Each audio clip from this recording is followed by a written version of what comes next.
کچھ حجاج کرام باہر نکلے اور انہوں نے اس ڈرائیور سے کہا کہ تم ہمیں مقدس مقامات کی زیارت کراؤ، تو وہ تیار ہو گیا، وہ اس کا کام ہی وہی تھا۔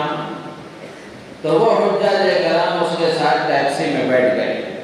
اور اس کو حسرت بھری نگاہوں سے دیکھنے لگے۔ کسی نے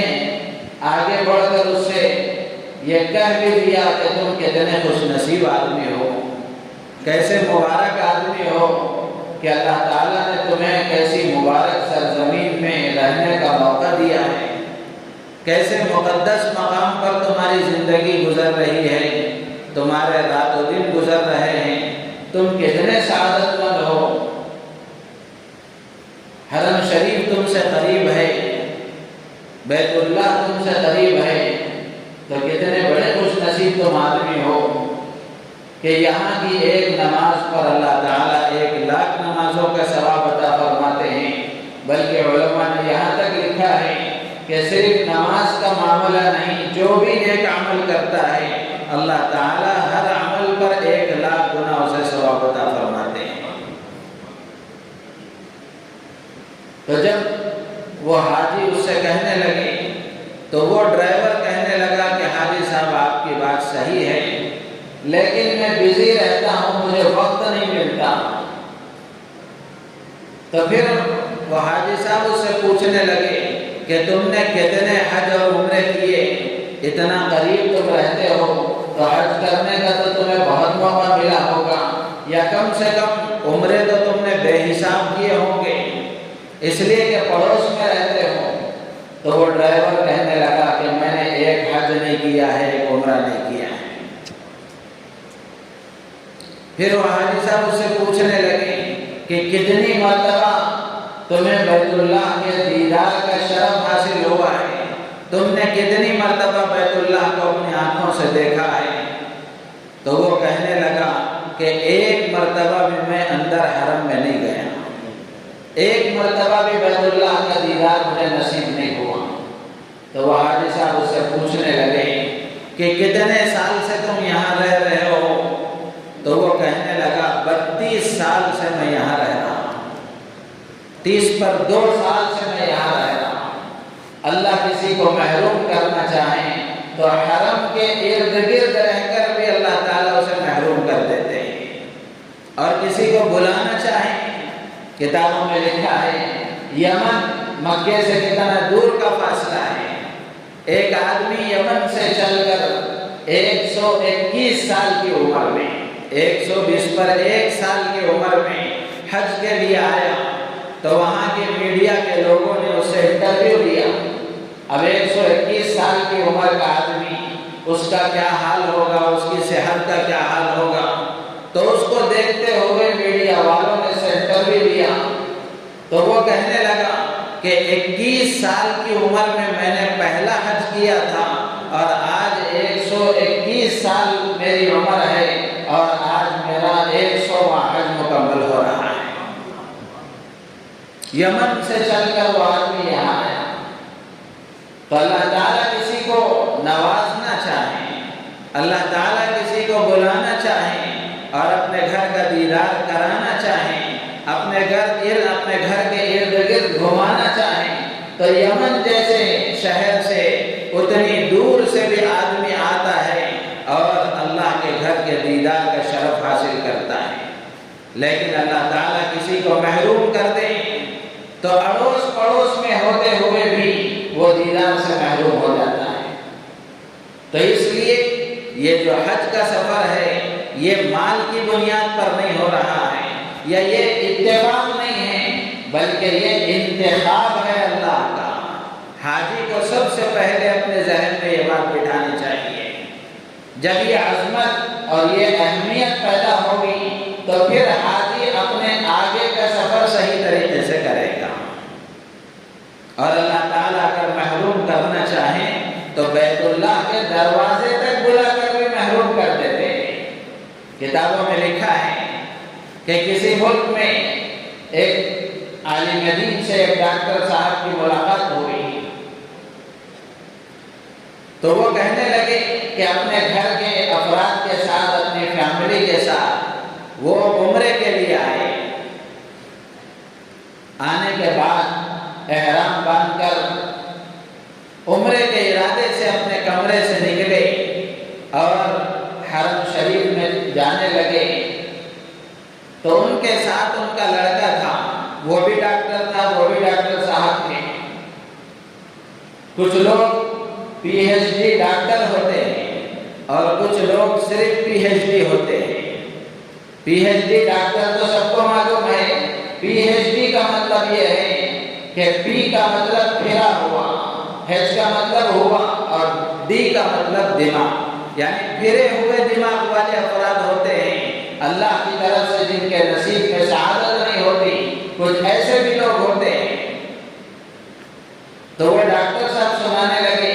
کہ ہم احرام باندھ کر حرم شریف کے قریب پہنچ گئے۔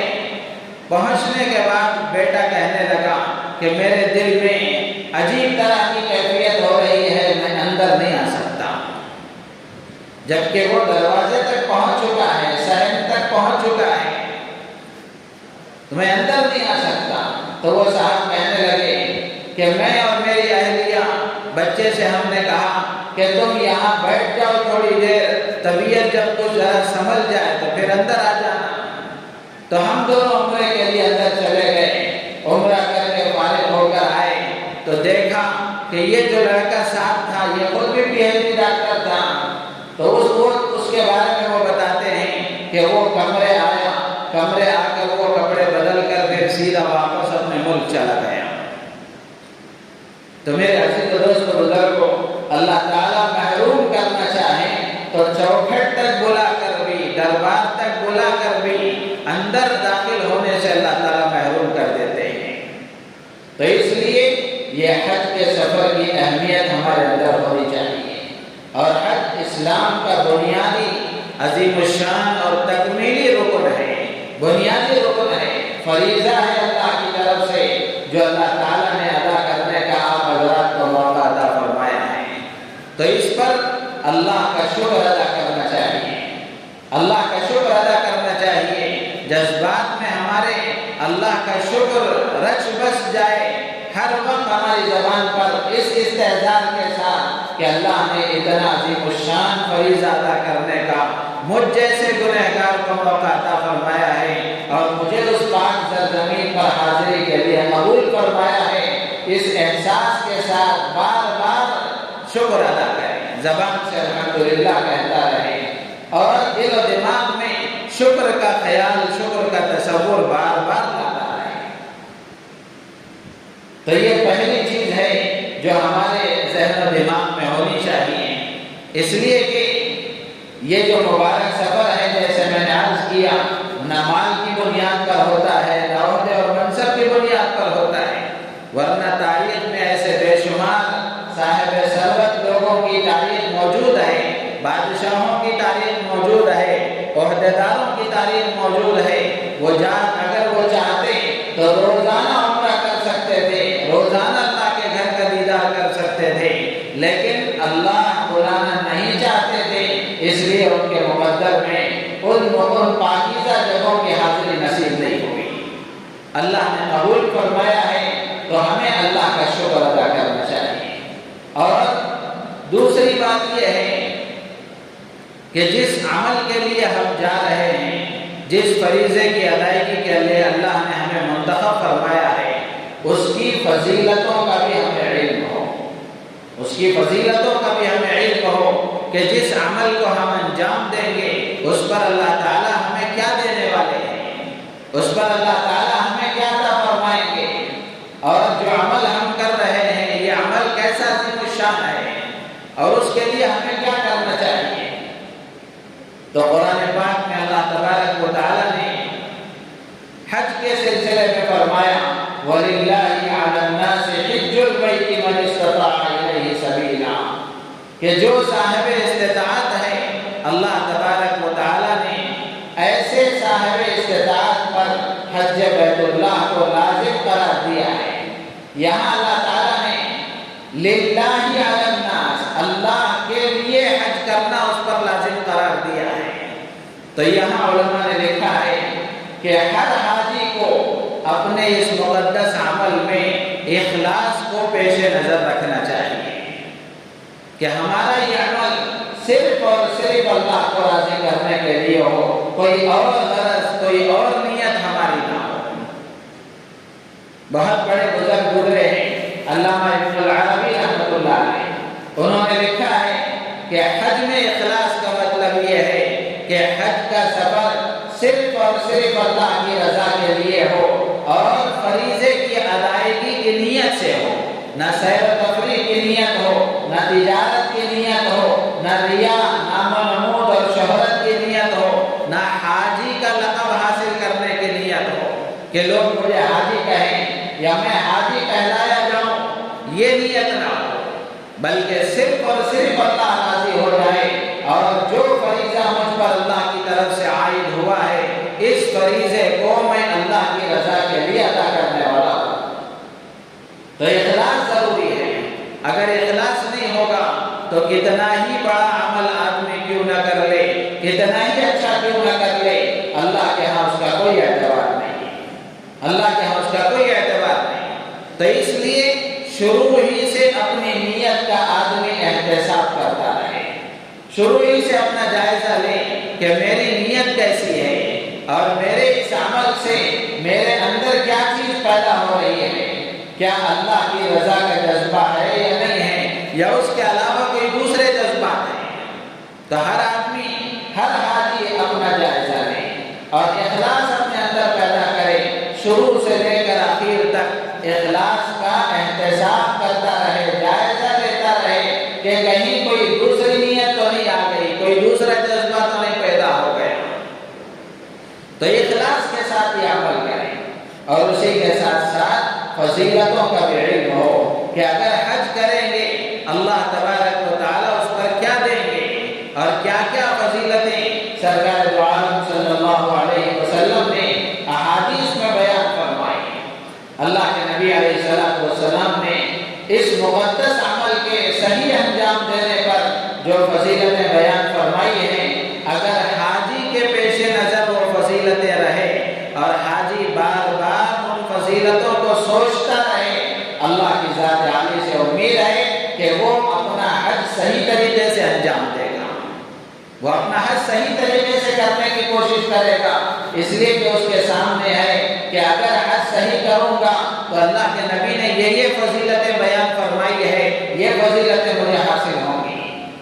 اللہ کے نبی علیہ السلام نے فرمایا الحجاج والعمار وفد اللہ، کہ حج کرنے والے اور عمرہ کرنے والے یہ اللہ کے مہمان ہیں،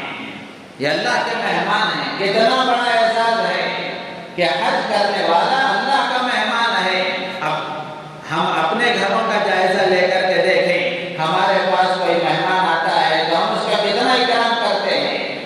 تو اب ہم اللہ کے مہمان بن کر اللہ کے گھر جا رہے ہیں تو اللہ تبارک و تعالی ہمارا کتنا اکرام فرمائیں گے، کیسا اعزاز اللہ تعالی ہمارا فرمائیں گے۔ اللہ کے نبی نے فرمایا کہ اللہ تبارک و تعالی کا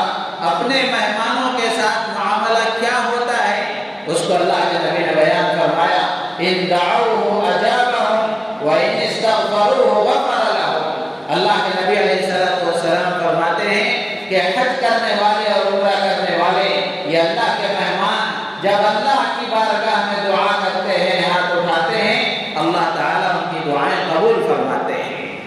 اور وہ اللہ سے مغفرت طلب کرتے ہیں، استغفار کرتے ہیں تو اللہ تعالیٰ ان کی مغفرت فرماتے ہیں۔ تو اس لیے اللہ کے نبی علیہ السلام نے دعا بھی فرمائی اور یہ فضیلت بھی بیان فرمائی کہ اللہ تعالیٰ حاجی کی بھی مغفرت فرماتے ہیں اور حاجی جس کے لیے مغفرت کی دعا کرتا ہے اللہ تعالیٰ اس کی بھی مغفرت فرماتے ہیں۔ اور ایک اور روایت میں اللہ کے نبی علیہ السلام نے دعا بھی فرمائی کہ اللہ حاجی کی بھی مغفرت فرما اور حاجی جس کے لیے استغفار کرے اس کی بھی مغفرت فرما۔ اور حج اور عمرہ ایسا مبارک عمل ہے، ایک بنیادی بات ذہن میں رکھیں کہ شریعت کے جو اعمال ہیں، شریعت کے جو اعمال ہیں، اللہ نے جو احکام بندوں کو دیے ہیں، ان احکام کا فائدہ صرف آخرت ہی میں نہیں ہے بلکہ اللہ کے احکامات کے مطابق عمل کرنے کا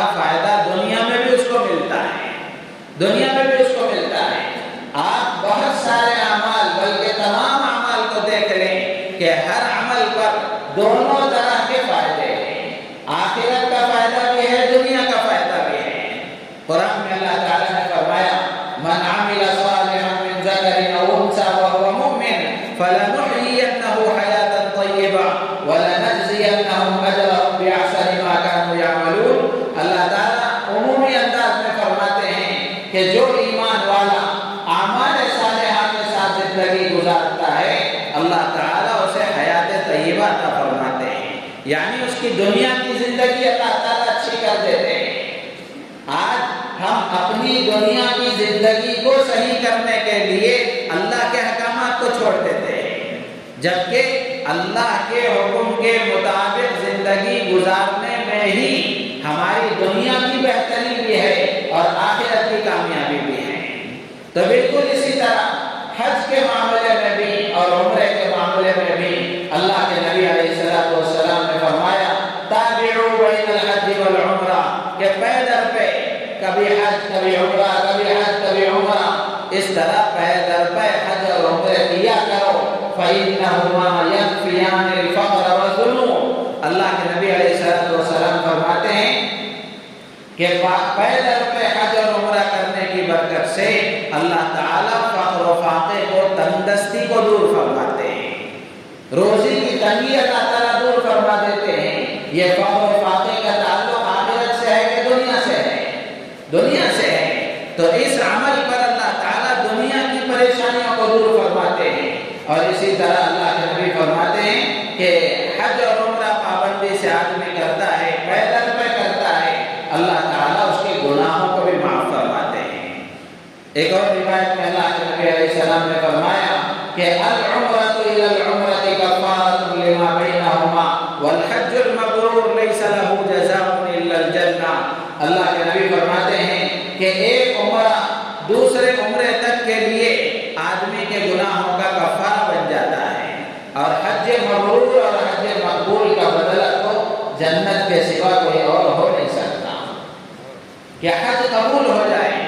اللہ کی بارگاہ میں حج قبول ہو جائے، تو اللہ کے نبی علیہ السلام نے ایک اور روایت میں فرمایا کہ حاجی اپنا حج صحیح طریقے سے کرتا ہے، کسی طرح کی نافرمانی، کوتاہی، غلطی نہیں کرتا، اپنے آپ کو ہر طرح کی غلطیوں سے بچا کر اپنا حج صحیح طریقے سے ادا کرتا ہے۔ اللہ کے نبی فرماتے ہیں کہ من حج للہ فلم یرفث ولم یفسق رجع کیوم ولدتہ امہ۔ اللہ کے نبی فرماتے ہیں کہ وہ حج کے بعد ایسا پاک و صاف ہو کر اپنے گھر لوٹتا ہے جیسے آج ہی ماں کے پیٹ سے پیدا ہوا ہے، گناہوں سے پاک و صاف ہو جاتا ہے۔ کہ حج کی بنیاد پر اللہ تعالیٰ اس کے گناہوں کو معاف فرما دیتے ہیں۔ ایک اور روایت میں اللہ کے نبی نے فرمایا کہ حاجی کے لیے کتنے بڑے اعزاز کی بات ہے کہ اللہ تبارک و تعالیٰ 400 اس کے خاندان کے، اس کے گھرانے کے 400 افراد کے حق میں یا 400 گھرانوں کے حق میں اللہ تعالیٰ اس کی سفارش قبول فرمائیں گے۔ تو یہ اتنے سارے فضائل جو اللہ کے نبی نے بیان فرمائے، یہ یوں ہی بیان نہیں فرمائے، یہ اس وقت میں حاصل ہوں گے جب صحیح طریقے سے عمل ہوگا، حج کے طریقے سے ہوگا۔ تو اس لیے پوری کوشش ہونی چاہیے اس بات کی کہ ہمارا حج پورے طریقے سے علم کی روشنی میں اس کو صحیح طریقے سے معلوم کر کے اپنے ارکان کو صحیح طریقے سے ادا کرنے کی کوشش کی جائے۔ اور حج کا سفر اب شروع ہو رہا ہے، تو اس سے پہلے جیسے میں نے عرض کیا کہ خوب دعاؤں کا اہتمام ہو، وہاں جا کر دعا کرنا وہ الگ چیز ہے، یہیں سے دعاؤں کا اہتمام ہو، ابھی سے دعاؤں کا اہتمام ہو۔ سفر کے شروع ہونے کے ساتھ ساتھ ہماری دعائیں ہونی چاہیے، اور 2 دعائیں خاص طور سے ہر عمل کے وقت میں اللہ سے مانگنی چاہیے، جو اللہ کے نبی علیہ السلام نے احادیث میں ہر عمل کے موقع پر بیان فرمائی کہ اے اللہ اس عمل کو ہمارے لیے آسان فرما اور اپنی بارگاہ میں اس کو قبول فرما۔ اللہ جس کے لیے آسان کر دے اس کے لیے کیا مشکل ہے، اور اللہ جس کے لیے مشکل کر دے اس کو کون آسان کر سکتا ہے۔ تو اس لیے سفر کے شروع ہونے سے لے کر ہماری دعائیں آخر تک جاری رہنی چاہیے، اور خاص طور سے ہر عمل کے وقت میں یہ دعائیں مانگنی چاہیے کہ اللہ اس عمل کو ہمارے لیے آسان فرما، تیرے آسان کیے بغیر ہم یہ عمل کر نہیں سکتے، اور جس کے لیے تو آسان کر دے اس کے لیے کوئی دشواری نہیں، تو اس لیے آسانی کی دعا اللہ سے مانگنی چاہیے، اور اسی کے ساتھ ساتھ اللہ سے قبولیت کی دعائیں مانگنی چاہیے، اس لیے کہ صرف عمل کر لینا کافی نہیں ہے، عمل کا اللہ کی بارگاہ میں قبول ہو جانا اصل ہے، اور اللہ قبول کر لے تو پھر ہمارا بیڑا پار ہے، تو اس لیے اللہ سے قبولیت کی دعائیں مانگنی چاہیے، اور خوب دعائیں یہاں سے مانگنا چاہیے اپنے لیے، اپنے بیوی بچوں کے لیے، اپنے گھرانوں خاندانوں کے لیے، پوری انسانیت، پوری امت کے لیے، بالخصوص ہمارے ملک کے لیے۔ اس وقت جو حالات ہیں، ان حالات میں ہمارے ملک کے لیے ہر حامی سے ہماری گزارش ہے کہ وہ خاص طور سے دعاؤں کا اہتمام کریں، خاص طور سے دعاؤں کا اہتمام کریں، اس لیے کہ یہ دعاؤں کی قبولیت کا سفر ہے، دعاؤں کی قبولیت کا سفر ہے۔ تو اب یہاں سفر آپ کا شروع ہوگا، جیسے میں نے عرض کیا، ہماری نیت صحیح ہونی چاہیے، اخلاص ہمارے ذہن میں ہمیشہ ہونا چاہیے، اپنی نیت کو بار بار ٹٹولتے رہنا چاہیے، اور اسی کے ساتھ ساتھ فضائل کا استحضار ہونا چاہیے کہ یہ عمل پر اللہ مجھے کیا دیں گے۔ ویسے ہر عمل پر اللہ کے نبی نے فضیلتیں بیان فرمائی ہیں، طواف آدمی کرتا ہے اس پر کیا ملتا ہے، سعی کرتا ہے اس پر کیا ملتا ہے، رمی جمرات کرتا ہے، شیطان کو کنکریاں مارتا ہے اس پر کیا ملتا ہے، ایسے بہت ہر عمل کے اللہ کے نبی نے فضیلتیں بیان فرمائی ہیں۔ تو یہ ساری فضیلتوں کا ہمیں علم ہونا چاہیے، اگر فضیلتوں کا علم ہوگا تو عمل صحیح ہوگا،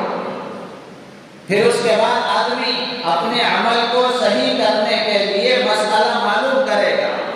کہ میرا یہ عمل صحیح ہو تاکہ وہ فضیلت حاصل ہو، اگر عمل صحیح نہیں ہوگا تو فضیلت حاصل نہیں ہوگی، فضیلت معلوم ہو جائے گی تو اس کے اندر جذبہ پیدا ہوگا کہ عمل صحیح کرنے کے لیے مجھے یہ عمل کیسے کرنا چاہیے، تو اسی لیے فضائل کا علم بتایا جاتا ہے، سنایا جاتا ہے، تاکہ عمل کو صحیح کرنے کا علم حاصل کرنے کا جذبہ پیدا ہو، اور یہ جذبہ صرف حج تک نہیں ہونا چاہیے، یہ جو جذبہ ہے یہ صرف حج تک نہیں ہونا چاہیے، زندگی کے ہر شعبے میں، ہر مرحلے میں آدمی کا یہ جذبہ بننا چاہیے کسی کام کے کرنے سے پہلے کہ یہ کام مجھے کس طرح کرنا چاہیے، اس کا کیا طریقہ ہے، معلوم کرنے کا مزاج اگر آدمی کے اندر ہوگا تو پھر وہ آدمی صحیح طریقے سے زندگی گزارے گا۔ تو ماشاءاللہ یہاں سے جو حجاج کرام جا رہے ہیں، سب سے پہلے وہ مدینہ منورہ جا رہے ہیں، تو سب سے پہلے مدینہ منورہ جا رہے ہیں، تو کتنی بڑی سعادت کی بات ہے کہ جس نبی پر یہاں بیٹھ کر بارہا درود پڑھتے رہے، اس نبی کا نام لیتے رہے، آج اللہ تبارک و تعالیٰ نے وہ دن دکھایا ہے اور وہ دن اللہ نے لایا ہے کہ آج اس مقدس سرزمین پر حاضری ہماری ہوگی۔ کتنی بڑے شرف کی اور کتنے بڑی سعادت کی بات ہے۔ اور مدینہ منورہ اللہ کے نبی علیہ السلام کے وہاں تشریف لے جانے سے پہلے ایک زراعتی شہر تھا، کاشتکاری اچھی، پیداوار اچھی ہوتی تھی، لیکن آب و ہوا صحیح نہیں تھی۔ جب اللہ کے نبی علیہ السلام وہاں تشریف لے گئے، آپ نے وہاں قیام فرمایا، اور جب آپ وہیں کے ہو کر رہ گئے تو وہاں کی آب و ہوا اچھی ہو گئی، وہاں آنے والا، وہاں کی آب و ہوا میں شفا اللہ نے رکھی ہے، وہاں کی ہر چیز میں اللہ نے شفا رکھی ہے۔ اور مدینہ منورہ میں آدمی حاضر ہوتا ہے تو یہاں سے جانے سے پہلے ہی اللہ کے نبی علیہ السلام کے شہر میں حاضری ہے، تو اس لیے کثرت سے درود شریف کا اہتمام کیا جائے، خوب درود شریف پڑھا جائے۔ ماشاءاللہ کچھ حجاج کرام کے بارے میں معلوم ہوتا ہے، ہماری مائیں بہنیں بھی سن رہی ہوں گی، خاص طور سے مزدورات کے بارے میں بڑے عجیب جذبے اللہ نے عورتوں میں رکھے ہیں۔ ایک خاتون کے بارے میں معلوم ہوا کہ وہ حج کے سفر پر تشریف لے گئی، ان کے بارے میں اس سے پہلے وہ عمرے کے سفر پر گئی، تو ان کے بارے میں بتانے والوں نے بتایا کہ اللہ کے نبی علیہ السلام کے شہر میں حاضر ہونا ہے، تو کیسا اس خاتون کا جذبہ تھا کہ اس نے 1,00,000 مرتبہ درود شریف پڑھ کر رکھے تھے کہ یہ ہدیہ سرکار کے دربار میں پیش کروں گی۔ اللہ کے نبی علیہ السلام کی بارگاہ میں یہ ہدیہ پیش کروں گی۔ تو بڑوں کی خدمت میں جب جایا جاتا ہے تو کچھ نہ کچھ ہدیہ لے کر جایا جاتا ہے۔ اگر آپ یہاں مکہ مکرمہ سے ہو کر جاتے تو اس وقت میں یہ بتایا جاتا ہے کہ یہاں ایک عمرہ اللہ کے نبی علیہ السلام کے نام سے کر لیا جائے، یا ایک طواف اللہ کے نبی علیہ السلام کے نام سے کر لیا جائے، اور یہ ہدیہ اللہ کے نبی کی بارگاہ میں پیش کیا جائے۔ چونکہ اب سیدھے مدینہ منورہ کا سفر ہے تو اس لیے سفر شروع ہونے کے ساتھ ساتھ وہ سارا جذبہ ہمارے اندر پیدا ہو، ہم سوچیں اللہ کے نبی علیہ السلام کی محبت سے ہمارا دل بھر جائے، اللہ کے نبی علیہ السلام کی قربانیوں کو ہم سوچیں، امت کے حق میں آپ نے کتنی قربانیاں جھیلی، اور امت کے جنت میں لے جانے کے لیے اور امت کی نجات کے لیے، امت کی رہبری اور ہدایت کے لیے اللہ کے نبی علیہ السلام نے کیسی کیسی قربانیاں دی ہیں، آپ کی راتیں کیسی، آپ کا دن کیسا، اور لوگوں کے درمیان میں دعوت کی نسبت پر آپ کا چلنا پھرنا،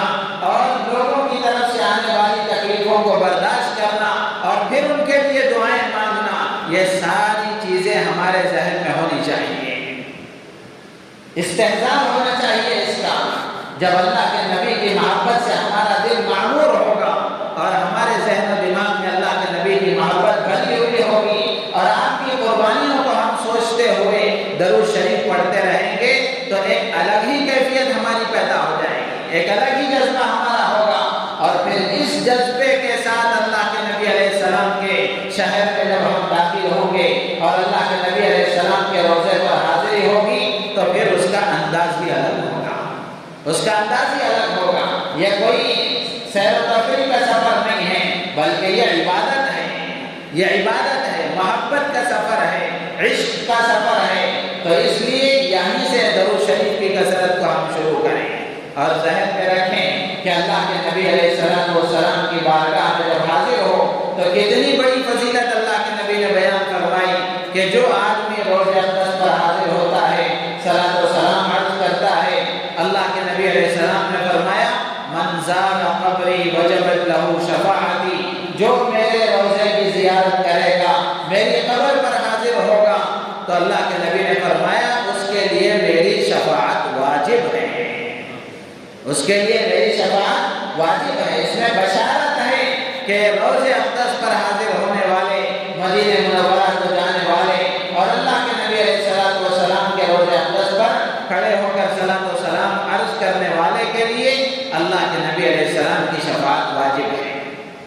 شیخ عبدالحق محدث دہلوی رحمۃ اللہ علیہ نے لکھا ہے کہ جہاں اس میں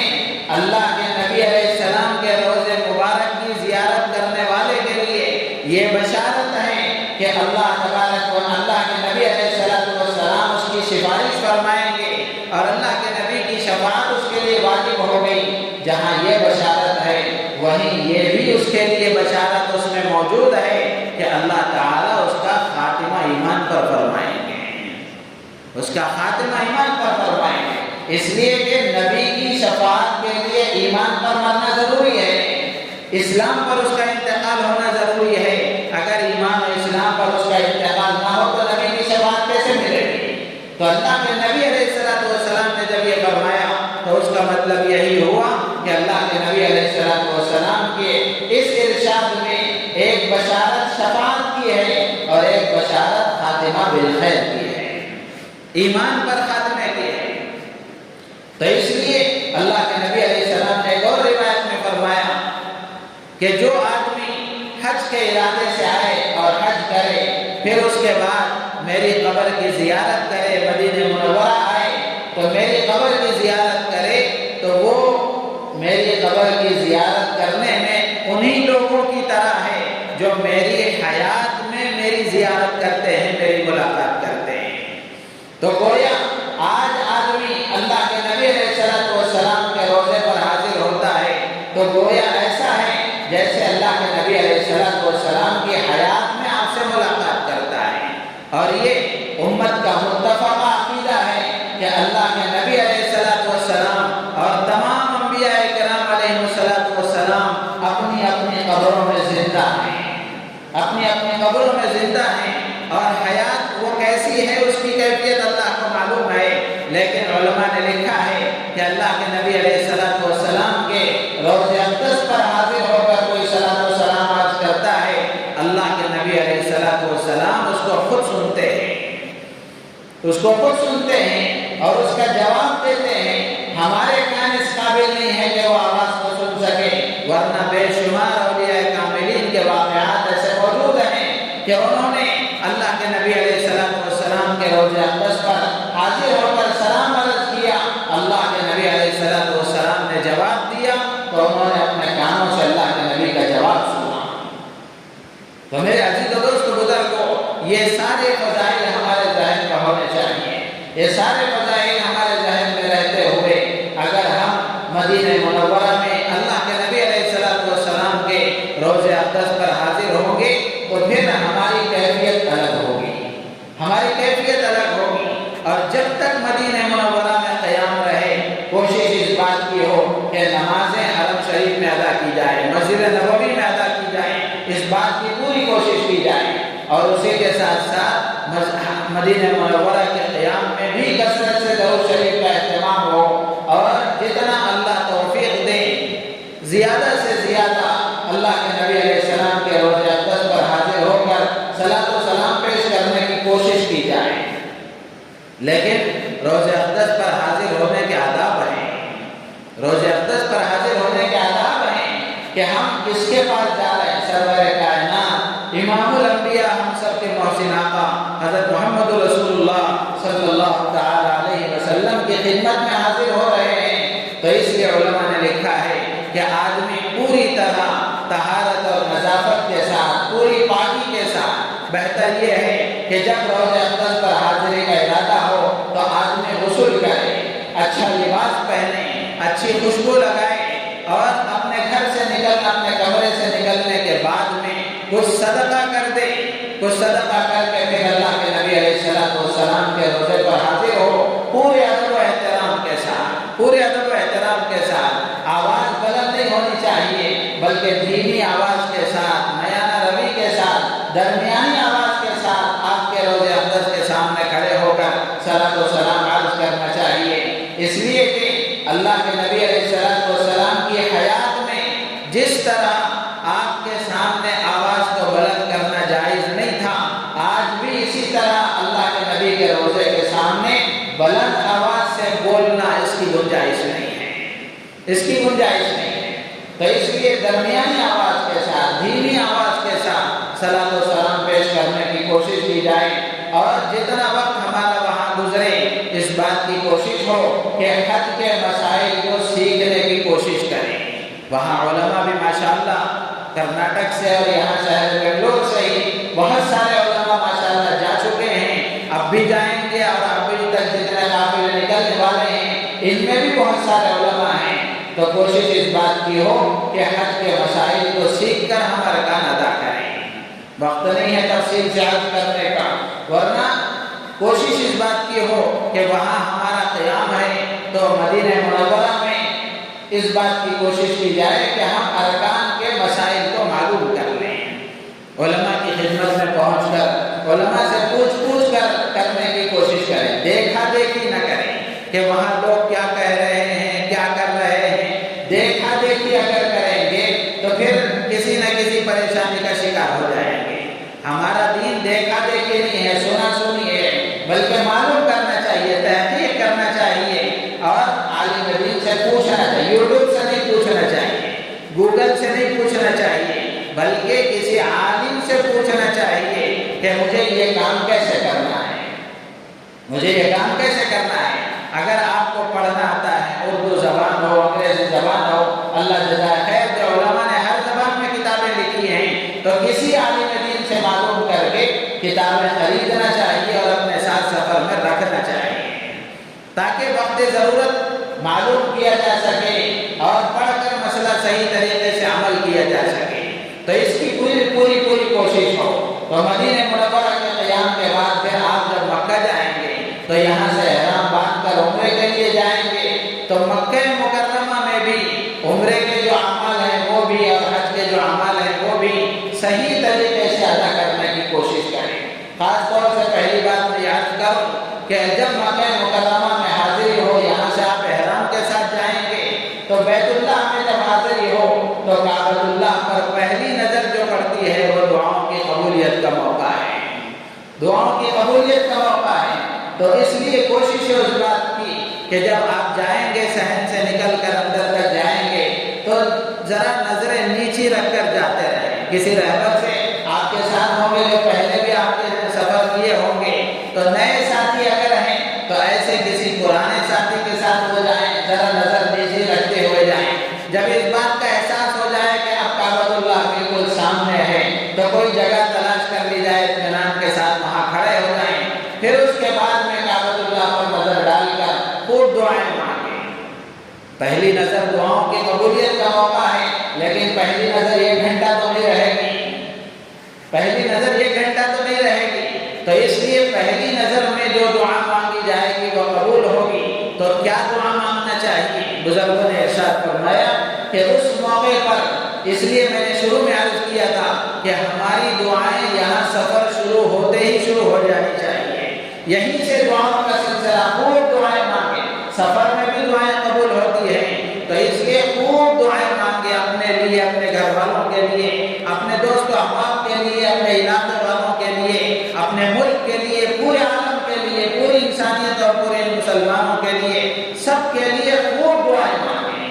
پھر اس کے بعد میں وہاں جب مدینے کے قیام میں بھی آپ نے دعائیں مانگی ہیں، پھر آپ وہاں مکے میں جائیں گے تو اس وقت میں جب پہلی نظر پڑے گی تو پہلی نظر میں یہ دعا مانگی جائے کہ اللہ اب تک جتنی دعائیں مانگی گئی، اب تک جتنی دعائیں مانگی گئی اور اس سفر میں جتنی دعائیں مانگی جائیں گی اور آئندہ زندگی کی آخری سانس تک جتنی دعائیں مانگیں گے، اے اللہ اپنی بارگاہ میں سب کو قبول فرما۔ تو 2 جملے میں سارا کام ہو گیا۔ پھر اس کے بعد اطمینان سے کھڑے ہو کر خوب دعائیں مانگیں، پھر اس کے بعد اپنا طواف شروع کریں، پھر اس کے بعد میں آپ مقام ابراہیم کے پاس 2 رکعت واجب طواف پڑھیں گے، پھر اس کے بعد سعی کریں گے، سعی کرنے کے بعد پھر آپ حلق کرائیں گے، تو یہاں آپ کا عمرہ مکمل ہو جاتا ہے۔ پھر اس کے بعد جتنا دن وہاں آپ رہیں گے تو آپ احرام تو نکال دیں گے، حج تمتع کا اگر ارادہ ہے تو عموماً یہاں سے جانے والے حج تمتع کے ارادے سے ہی جاتے ہیں، تو وہاں جا کر پھر آپ عمرہ مکمل ہونے کے بعد احرام نکال دیں گے، تو ذی الحجہ کی 8ویں تاریخ یوم الترویہ آنے سے پہلے تک آپ وہاں رہیں گے، تو وہاں بھی خوب اعمال کا اہتمام ہو، خوب اعمال کا اہتمام ہو، بہت زیادہ عمریں، بہت زیادہ طواف کرنے کی کوشش نہ کریں، اس لیے کہ آگے ایک بڑا عمل حج کرنا ہے، حج کے ارکان کو ادا کرنا ہے۔ اگر اس سے پہلے آپ نے بہت زیادہ عمرے کر لیے، بہت زیادہ طواف وغیرہ کر کے اگر تھک گئے تو پھر حج کے معاملے میں گڑبڑی ہو سکتی ہے، تو اس لیے جتنا طبیعت ساتھ دیتی ہے اتنا کرتے رہیں، اور حج کے ارکان اور مسائل کو وہاں بھی علماء ہوں گے آپ کے ساتھ، اور وہاں بھی مجلسیں جیسے یہاں ہو رہی ہے وہاں بھی آپ کے ساتھ ہوتی رہیں گی، تو ان مجلسوں میں شریک ہو کر کے ارکان کو سیکھنے کی کوشش کرتے رہیں۔ اللہ تعالیٰ سے دعا ہے اللہ تبارک و تعالیٰ ہم تمام کو ان باتوں پر عمل کی توفیق عطا فرمائیں، اور اس سال جتنے حجاج کرام یہاں سے اور پوری دنیا سے حج کے سفر کے لیے روانہ ہو چکے ہیں یا ہو رہے ہیں یا پھر آئندہ ہوں گے، اللہ تعالیٰ سب کے سفر کو آسان فرمائے اور سب کے سفر کو اپنی بارگاہ میں قبول فرما کر اللہ تعالیٰ امت کے مسائل کو حل فرمائے اور امت کی مشکلات کو دور فرمائے۔ اللہ تعالیٰ امت کی ذلت کو عزت سے بدل دے، امت کی غفلت کو اپنی یاد سے تبدیل فرما دے اور امت کی جہالت کو اپنے علم سے بدل دے۔ وآخر دعوانا الحمد للہ رب العالمین۔ درود شریف پڑھیں۔